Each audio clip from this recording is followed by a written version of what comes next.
Hello, all. Sique here, and welcome to Ongoing Candor, where I talk to the folks who know me about the stuff that's going on. And my God, there's a lot going on. But as of this recording, today is the 28th of January, 2026, and this is 4 days after the murder of Alex Freddie that happened on the 24th of January. And 21 days after the murder of Renee Good, both citizens of the United States, and both murdered at the hands of the U.S. government. In August 2025, I gave a final warning that if the Trump administration was voted in a second time, they would install a fascist regime, and many of you would go right along with it. I also told you that it would be 3 things that would happen to let you know that you made a mistake and the consequences were coming to you. I gave you, amongst a lot of things, 3 specific things to look for. Number 1, that they would kill one of their own and try to martyr them. I didn't know who it was then, but it turned out to be Charlie Kirk. The second thing I said, that they would harm and kill white women. And white women would see how easily they would be abandoned by the very men they worked so hard and betrayed themselves and other women to be picked. It's funny because once this happened, this is also a time where women are trying to join the Black Panthers for protection. And it won't work because the white women will try to center themselves, as usual. I said that they would kill a white man, a citizen carrying a gun lawfully, which would be his right. And because this white man was against their cause and standing in the way, they would kill him and call him a domestic terrorist. And those that scream about the Second Amendment rights would be silent because they realize they're not special or exempt.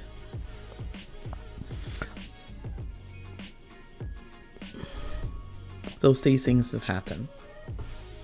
And we've reached a point where the U.S. government has changed the exemption, explicitly changed the exemption from being white to being rich. And I don't mean I make a few $1,000,000 rich. I mean I can afford to pay several people millions of dollars a year and have them for a while rich. Your skin color will not help you like you thought it would have. And how it has helped you for hundreds of years, because being white means nothing now.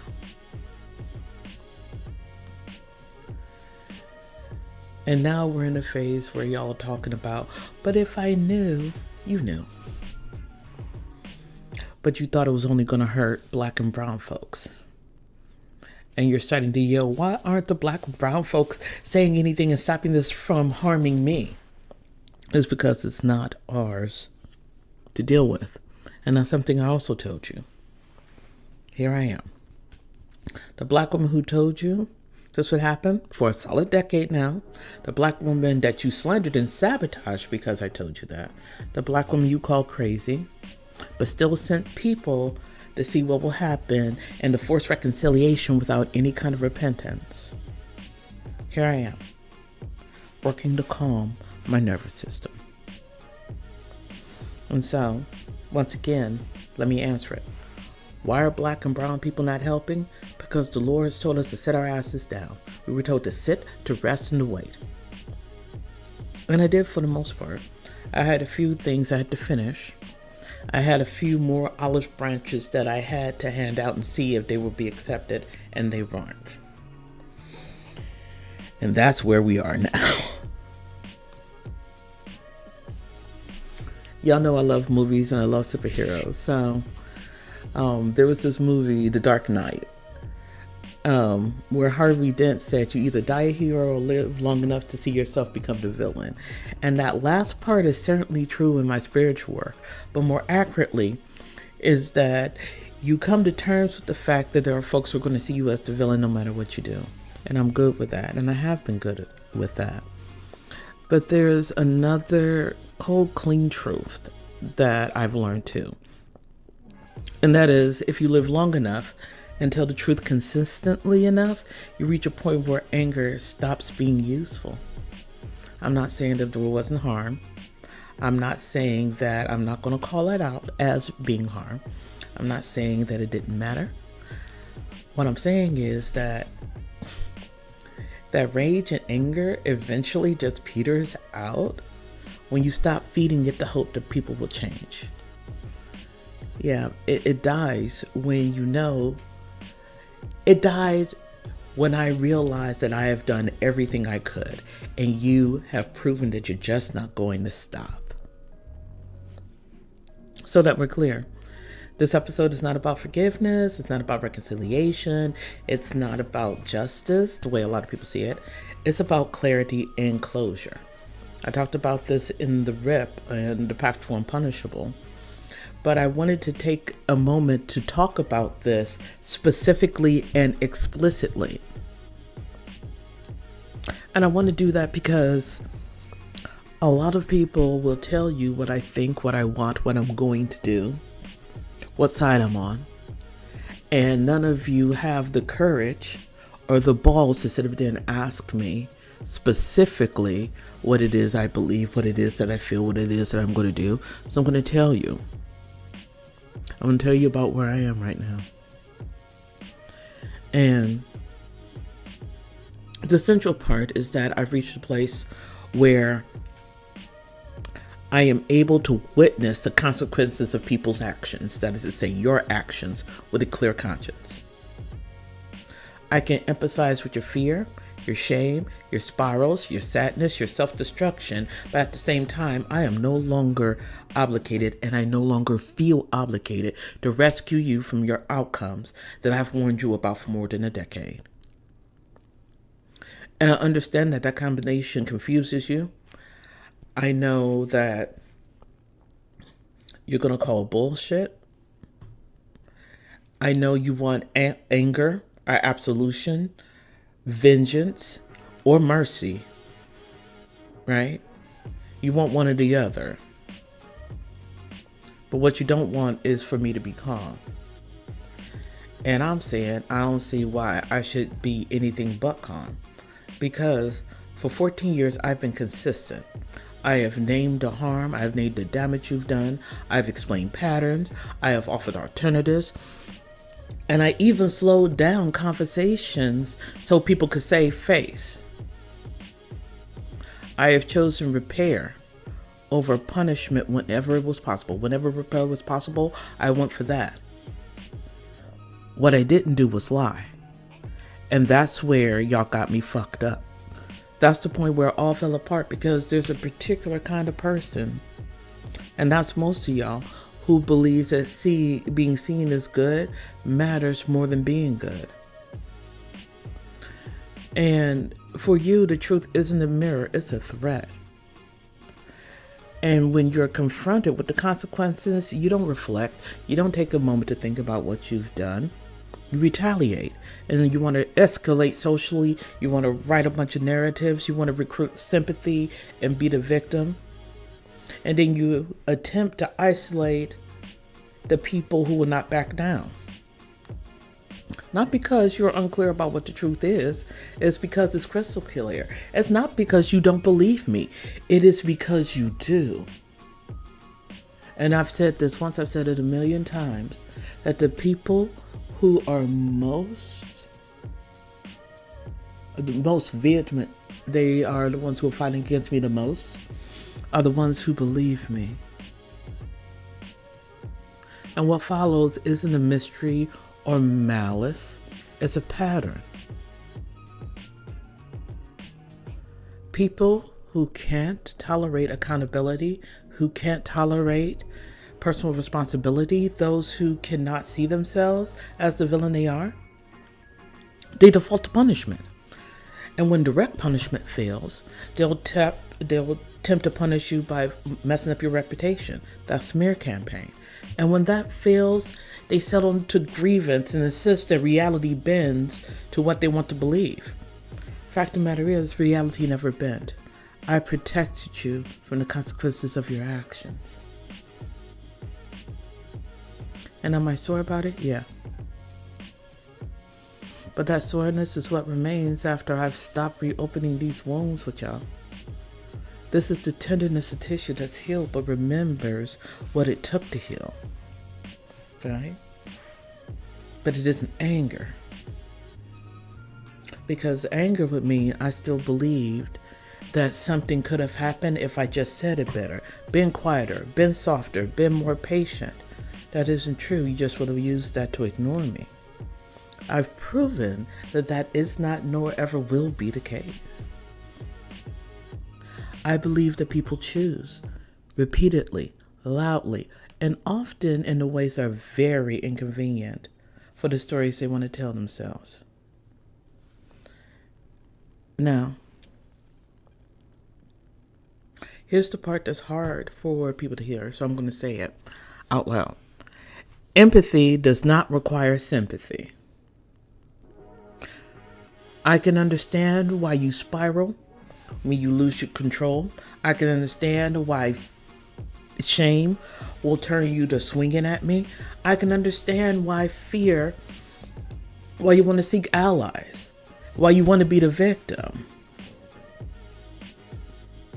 But what I do not feel is compelled to cushion that for you or pretend that, oh my God, you really are hurt. No. I've been wanting you to get off this fucking cliff for 14 years, 10 years specifically, and as part of my spiritual work. And y'all keep walking toward it and sensing that I'm the one who's cruel for mentioning that gravity exists. And at that point, stepping back and walking away isn't cruelty. It's me being sane. And I've been working this out with my art and creative work and in my games, because in my work, consequences are not punishment. They're information. It's data. Systems respond to the input. You cannot push a world so far without the world pushing back on you. Choices can narrow your path or widen your opportunities. And characters who refuse to learn do not become villains because the world hates them. They become trapped because they will not adapt. And that's not, morality, that's mechanics. Spiritually, I am no longer required to intervene for you. I am no longer a Lord Protector. I don't have to do that. I just witness what happens. I set a boundary, go behind it, and witness it. I am the muse. And that distinction matters because my ability to see it doesn't mean I endorse it. The fact that I'm looking at it and not sitting up there having sympathy doesn't mean I'm gloating. And it also isn't empathy. It's just acknowledging that I'm not lying about it anymore. And that will cause grief for you. Because there's always grief when you finally accept that someone's preferred retaliation isn't working. And you have to actually repair shit. But that grief, it isn't rage. It's quiet and it's clean and allows me to let go. But also understand I'm not especially sad about what's coming for you. Especially since you refused every off-ramp I offered. And that's not because I lack compassion. It's because I've exhausted it. I've exhausted it. And I exhausted it while the damage was still preventable. Now we've come to the point where it's inevitable. And all I can do is accept it. And you have to accept that it's not my job, and it never was, to carry the consequences for you. You thought it was, but it's not. And you have to accept that the fact that I warned you does not obligate me to absorb those consequences. Just because I warned you doesn't make it my fault.